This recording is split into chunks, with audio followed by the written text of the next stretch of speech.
Madame, Monsieur, bonjour, bienvenue pour cette nouvelle édition de Midi au Caire où on va passer en revue les dernières nouvelles locales. Nous commençons avec le président Abdel Fattah al-Sisi qui a reçu son homologue somalien hier, Hassan Sheikh Mahmoud, au palais d'El Ittihadiyya au Caire. Une cérémonie d'accueil officielle a été réservée au président somalien. Les deux leaders africains ont passé en revue la garde d'honneur. Les hymnes nationaux des deux pays ont été joués. Il s'agit de la première visite en Égypte du président somalien depuis sa prise de fonction en juin dernier. Le point. Le président Abdel Fattah al-Sisi a reçu son homologue somalien, Hassan Sheikh Mahmoud, au palais d'El Ittihadiyya au Caire. Il s'agit de la première visite en Égypte du président somalien depuis sa prise de fonction en juin dernier. Les deux présidents ont tenu une conférence de presse. Le président al-Sisi a souligné que l'Égypte et la Somalie jouissaient de relations distinguées dans tous les domaines. Il a également indiqué que l'Égypte était parmi les premiers pays à reconnaître l'indépendance de la Somalie. Le chef de l'État a rendu hommage aux martyrs de l'Égypte qui se sont sacrifiés pour préserver l'unité et la stabilité de la Somalie. Il a d'autre part souligné que ces discussions avec le président somalien ont dévoilé la convergence de vues entre les deux pays sur les divers dossiers bilatéraux et régionaux d'intérêt commun. Et Sisi a ajouté que les discussions ont porté sur les moyens de promouvoir les relations bilatérales dans tous les domaines, ainsi que les moyens de relever les défis que confrontent la région et le monde en général. Le président a confirmé qu'il s'était mis d'accord avec son homologue somalien sur le renforcement de la coopération bilatérale, en particulier dans les domaines du commerce, de l'enseignement et de la lutte contre le terrorisme et l'extrémisme. Et Sisi a aussi indiqué avoir évoqué le dossier du barrage éthiopien de la Renaissance avec le président somalien. Les deux leaders ont convenu que les politiques unilatérales sont très dangereuses, affirmant la nécessité d'aboutir à un accord légal contraignant sur le remplissage et le fonctionnement du barrage. Pour sa part, le président somalien Hassan Sheikh Mahmoud a également salué les efforts intensifs déployés par l'Égypte pour préserver la stabilité et la sécurité de la Somalie et pour son soutien pour qu'elle fasse face aux défis affrontés.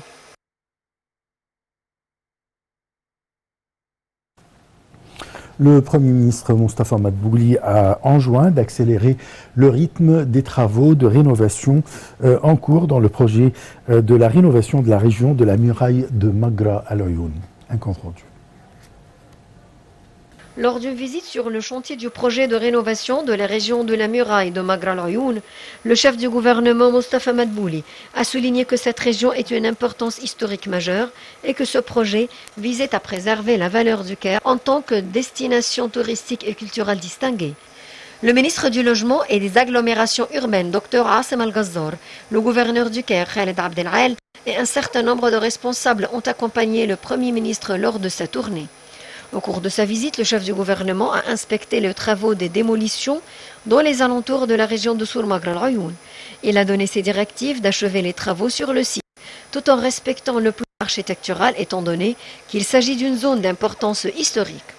Ce projet intervient dans le cadre du plan de l'État visant à préserver l'aspect civilisé de la ville du Caire et sa valeur en tant que destination et culturelle distincte. La muraille de Magra al-Ayoun, comprenant le célèbre aqueduc, font partie d'un grand projet de rénovation qui vise à rendre au Vieux-Caire sa splendeur d'antan. Bien que la restauration ait commencé en 2005, elle a été interrompue à plusieurs reprises. Le ministère du Tourisme et des Antiquités a entamé la restauration et le réaménagement du site pour le rendre accessible aux visites touristiques en parallèle aux travaux de développement de toute la région. Sur ce sujet et surtout sur l'importance historique et touristique de cette muraille de Magra al-Ayoun, nous avons le plaisir d'accueillir au bout du fil Monsieur Simon Al-Sayer. Vous êtes égyptologue. Bonjour. Bonjour. Alors, quelle est l'importance de cette muraille historiquement et touristiquement? Alors, nous, on peut l'appeler non pas seulement Magra al-Ayoun, mais aussi bien le bel aqueduc du Vieux-Caire.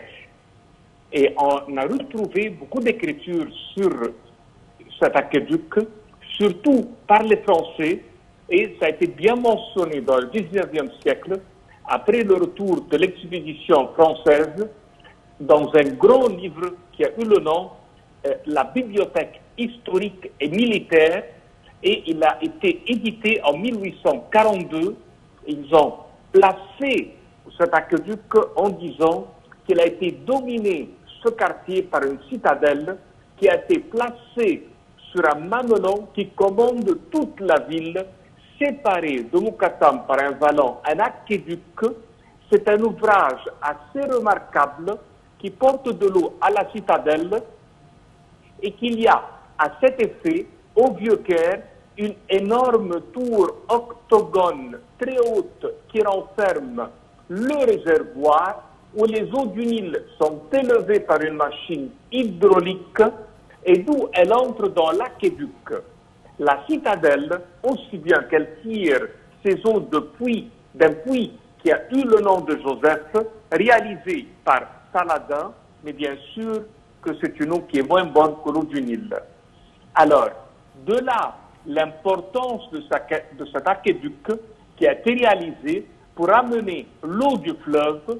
Et ce projet est réalisé par Saladin lui-même et c'était une œuvre des sultans et celui qui a fait les grands travaux, c'est El Nasser Mohammed ibn Qalaoun entre le XIIIe et le XIVe siècle. Il a fait beaucoup sur ce sujet et là, ce souverain, il a pu faire un grand entretien et il a rajouté beaucoup sur sa hauteur et ses fortifications. Et les ingénieurs ont pu réaliser une débarcadère qui se trouve à côté.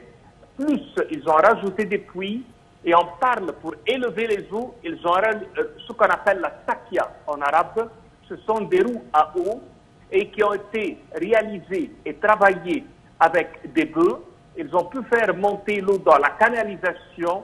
Et l'aqueduc qui a été bâti sur des arcs qui reposent sur des piliers, il se dirigeait vers l'est. Et là, on trouve que Saladin, avec tous les souverains qui sont venus appeler lui, ils ont réalisé un ouvrage de merveille qui caractérise le Caire et ses environs et lui a donné un caractère. Et les Égyptiens ont réalisé autour toute une vie. Et le fait qu'il y a eu ce petit bras qui rapporte les eaux, ça a réalisé une séparation du Vieux-Caire de l'île de Rhoda. Et là, on trouve les grands travaux qui vont être pour redévelopper toute la zone, qu'aujourd'hui on retravaille dessus une deuxième fois. Et on retrouve aussi bien qu'il y a des bâtiments qui ont été rajoutés et tout cela pour y être au niveau d'aujourd'hui. La zone qu'on appelle Bab al-Arab, c'est une zone qui fait une hauteur de 20 mètres avec un canal de 300 mètres réalisé. Et là, en plein de détails techniques réalisés par les ingénieurs pour qu'on y arrive à un résultat dont aujourd'hui tout le monde est fier duquel. Très bien. Je vous remercie beaucoup, Monsieur Simon Sayer, pour ces explications très détaillées, en même temps très intéressantes. Je rappelle que vous êtes égyptologue.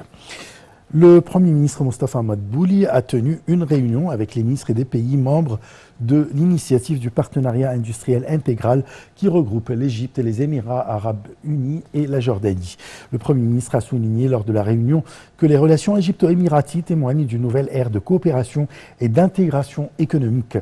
De son côté, Sultan Al-Jaber a affirmé l'attribution de 10 milliards de dollars de la part de la compagnie holding d'Abu Dhabi dans le but d'activer les projets de partenariat égypto-émirati jordanien.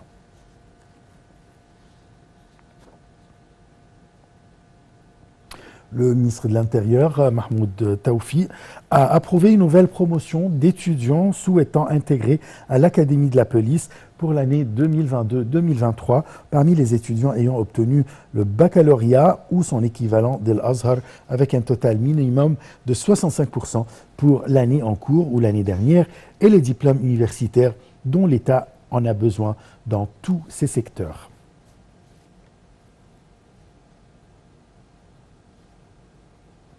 Les organes du ministère de l'Intérieur ont poursuivi cette semaine leur campagne sécuritaire au niveau de la République pour faire face hors de la loi aux activités illégales qui impactent l'économie nationale du pays.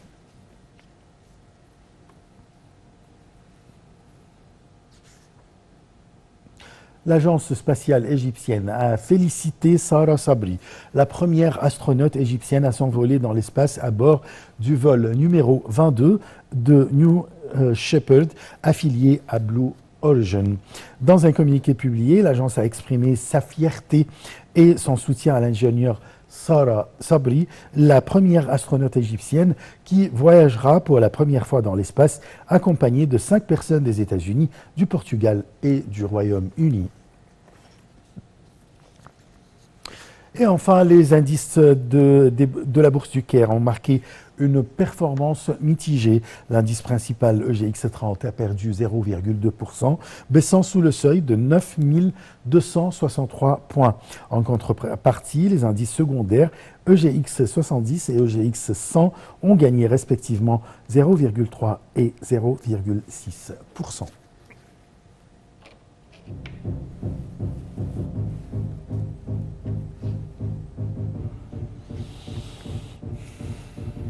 Fin de cette édition. Merci de l'avoir suivi. Je vous souhaite une très très bonne journée. Au revoir.